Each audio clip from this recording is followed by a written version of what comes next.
দেলোয়ার মোহাম্মদ দেলোয়ার হোসেন। আচ্ছা, দেলোয়ার হোসেন ভাই, এই যে মাওলানা ভাসানী সেতুতে কতদিন থেকে আছেন? ব্রিজ উদ্বোধন হয়েছে থাকি তখন থেকেই আসি। মানুষ যে এখন আজে বাজে জিনিস খায়, খায়া কিডনি নষ্ট করে, তা আপনি তাদের উদ্দেশ্যে কি বলবেন? যখন একটা ভালো জিনিস মানুষে না খায়, যদি অন্য জিনিস খারাপ জিনিস খায়, আমাকে একটু মনটা খারাপ হয়ে যায়। এই এত সুন্দর ভালো জিনিস আইকের রস, তো তারপরে সেটা খায় না, অন্য কোনো জিনিস আজে বাজে খায়, খায় নানান অসুখ ঠান্ডায় ফেলায়।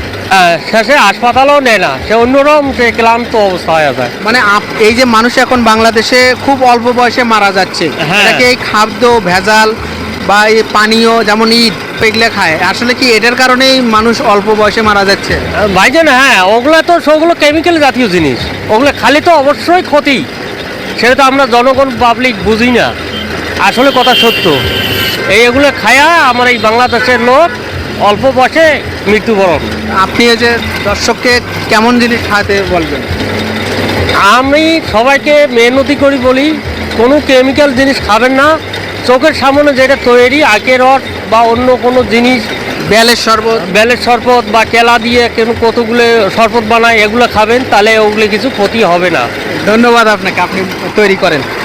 আপনারা যেমনটি শুনছিলেন যে এই যে আখের রস তৈরি করছে এই ভাইটি, মূলত একদম চোখের সামনে কিন্তু এটি তৈরি করছে, এখানে কিন্তু কোনো প্রকার কেমিক্যাল নাই। তো এই যে আখের রস, বেলের শরবত এবং বিভিন্ন ইসুপগুলের ভুসি, তোকমা, এই জাতীয় জিনিসগুলো আমরা না খেয়ে আমরা মূলত ঈদ উৎসবে বিভিন্ন অনুষ্ঠানে আমরা কেমিক্যালযুক্ত জিনিস খাই, যেগুলোর কারণে কিন্তু অল্প বয়সেই অকাল মৃত্যুর মুখে আমাদেরকে পড়তে হয় এবং বিভিন্ন অসুখ বিসুখে মানুষ কিন্তু ক্ষতিগ্রস্ত হয়।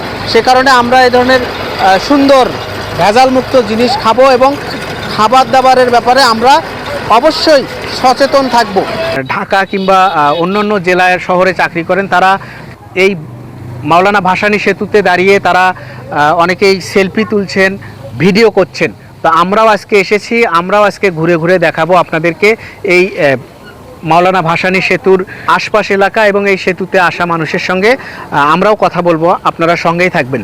যে মাওলানা ভাসানী সেতু, এই ভাসানী সেতুর এই জায়গাটি দেখতে এবং এই ব্রিজটি দেখতে কিন্তু এখানে এই যে মেলার আয়োজন দেখছেন, এই মেলা কিন্তু ঈদের কারণে এখানে ঈদ উৎসবের দিনগুলোতে এখানে বেশি মানুষ আসে এবং তারা প্রায় সপ্তাহব্যাপী কিন্তু এই আয়োজনটি থাকবে, এক সপ্তাহ কিংবা 10 দিনের মতো এই আয়োজনটি রয়েছে।